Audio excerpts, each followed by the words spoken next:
And definitely sorry I missed that meeting that you were having earlier today about climate change and trying to make some changes with our own climate here in Durham, but also being part of the bigger climate change things that are going on around the world and things of that nature. And by the way, Dean, we've had Alexandria on before, but Alexandria is going to run for school board. So I'm backing her campaign. I think that everybody should. She's an amazing lady, and she's definitely got kids of her own and definitely will be a great voice for our youth. So we need that voice and the voice that will represent various communities, not just the community that she comes from. Some people may consider that the Latin community or the Latinx community, but I think that she will represent everybody from the African American to the European American students to just all the students that will need that voice heard. So I think personally that she will be a great voice for us in the community.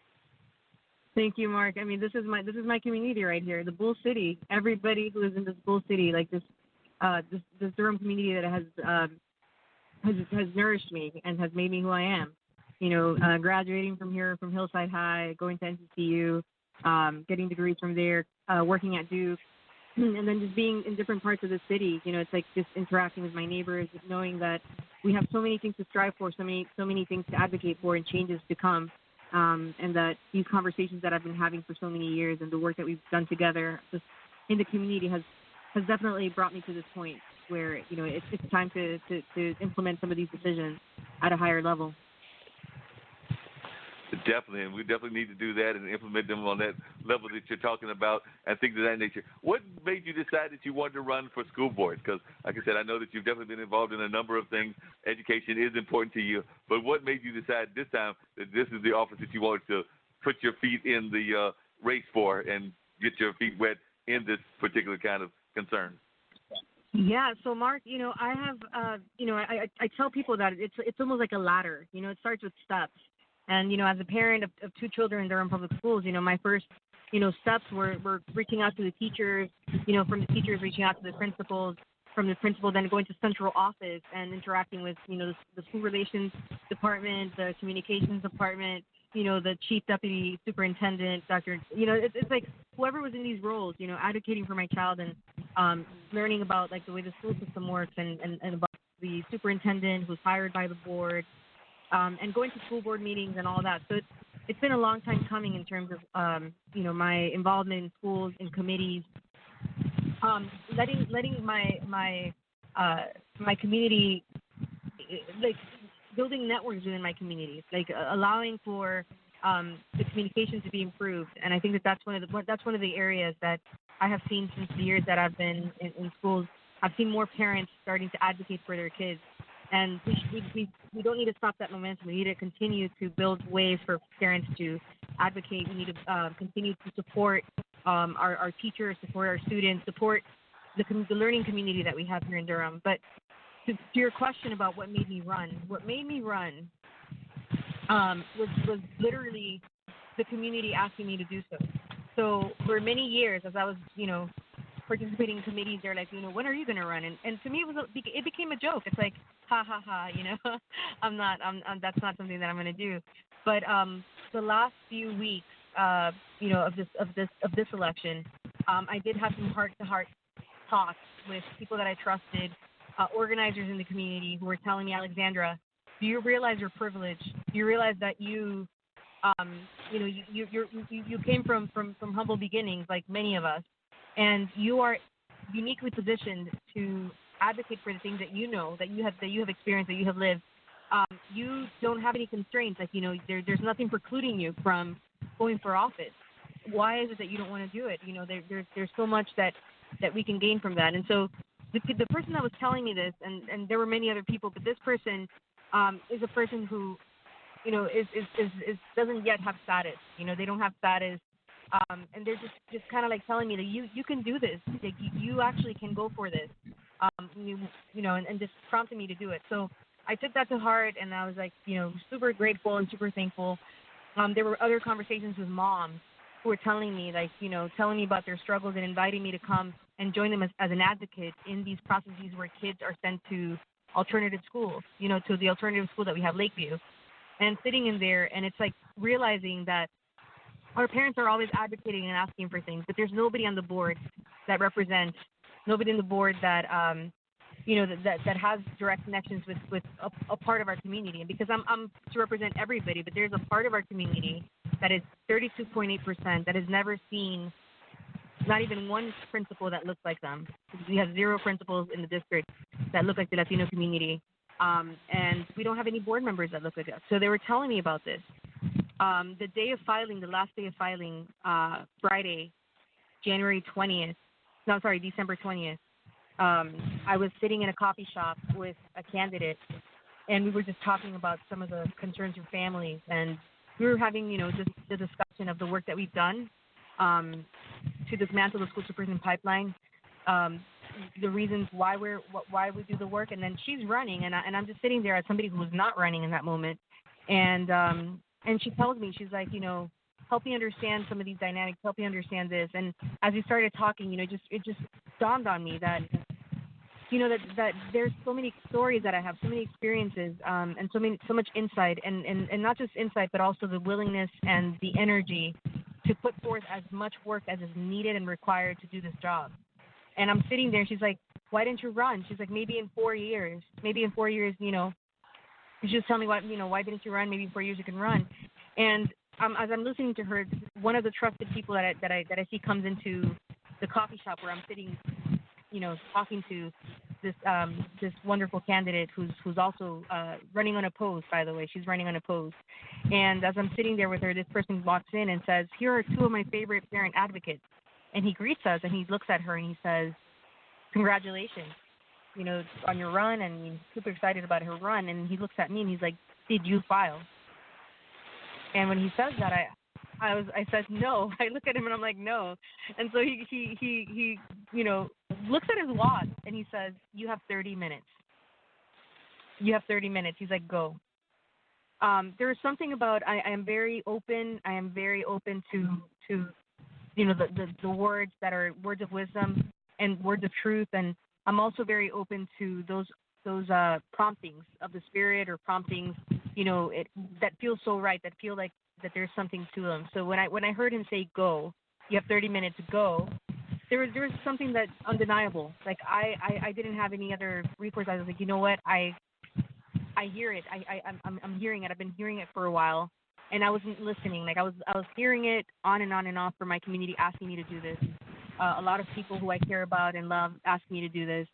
But when this person comes in at that time, 30 minutes before closing, before the last filing, and tells me you have 30 minutes, go, I had to get up, and I got up, and I made my way to the Board of Elections being unprepared. I didn't have anything. I did not wake up thinking that I was going to file for office that morning. I knew that there was a lot of work to be done.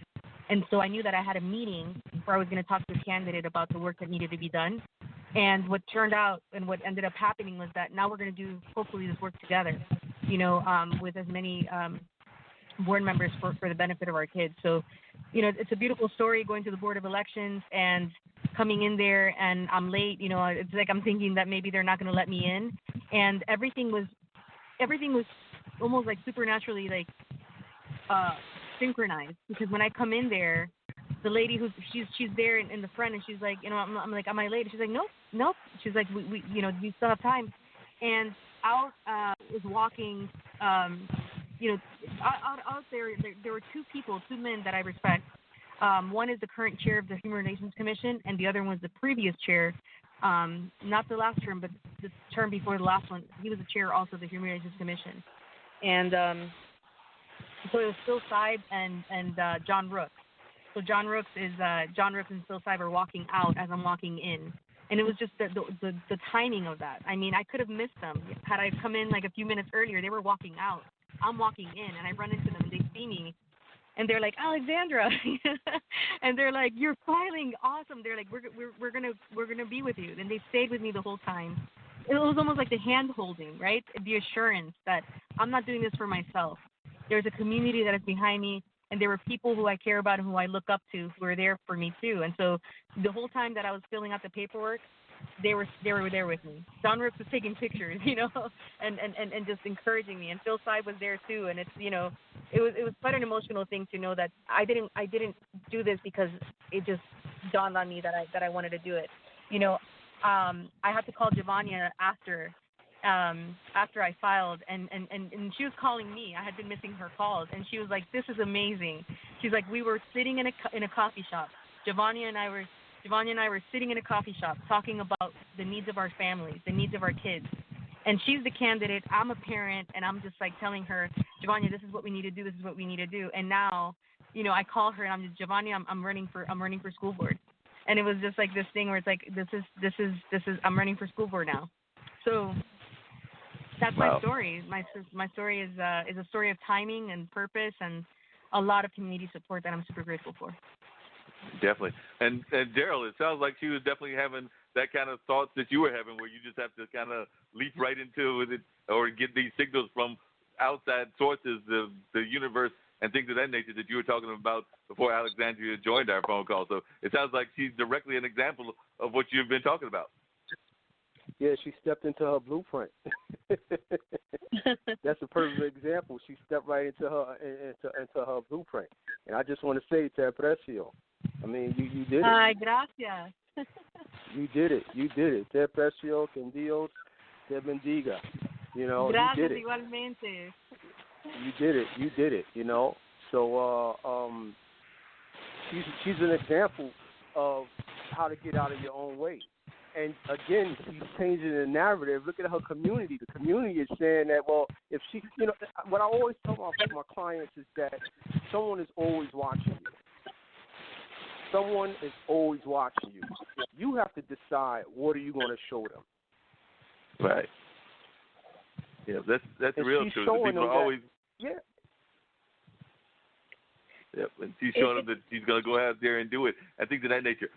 With the article I was getting ready to bring up that I wanted, and actually you can also comment on it, but I'm bringing it up for Daryl, which we were talking about, and I also want to learn more about the climate change stuff that you were doing today, Alexandria. But we're talking about the nature of health. That's part of what Garrett, who was our first guest, does with his plays and everything. And one of the articles that came out this weekend in the USA Today was about how we love the gig economy. We love the fact that a lot of people are working at home, but it can lead to social isolation, mental and physical health risks. So, I mean, of course, it was an insurance company that came up with this story, Cigna, and of course, I'm sure they have their own reasons for doing it. But what they're saying actually makes a lot of sense. It says Americans are getting lonelier and jeopardizing their health as more join the gig economy or skip the commute to an office, or report out Thursday found. The percent of people classified as lonely increased from 54% in 2018 to 61% in 2019.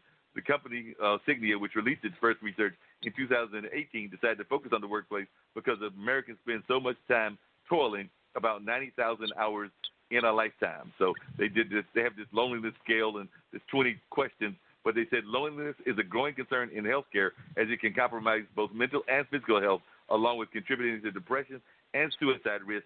Loneliness can lead to heart disease, diabetes, and dementia, said Dr. Doug Nimisek, Cigna's chief medical officer for behavioral health. It increases the risk of death by the same amount as smoking 15 cigarettes a day, he noted. So it looks like even though we love the gig economy, it is also doing a lot of things that are hurting us in terms of not paying attention to our health, which is one of the things that we were talking about, Daryl. Yeah, I believe that it's eliminating the intimacy that we have with one another. I love technology. Technology is you can embrace it for your use, but I believe that the con of it is that we're not as personal as we used to. I mean, it's to a point now where you may not have seen someone for maybe 30 years, 20 years or so, and we're so much walking with our head down. I was taught to keep your head up so you can see your blessings coming, right? But we're so much used to walking and with our head down that I may walk right past you, Mark, and not even realize, like, I haven't seen Mark in 30 years. But because I'm so married to this phone and so married to technology, that a friend that I grew up with, Mark just walked right past me. Yep, you're right. So I think we have to be conscious and aware of, again, I just have to emphasize the how we invest ourselves, how we invest our time. Yep, no doubt about that. Alexandria, tell us a little bit about the climate thing. Like I said, I knew I had to get here, and we actually a measurement is back in my other job is back in getting into sports and getting back into regular routine.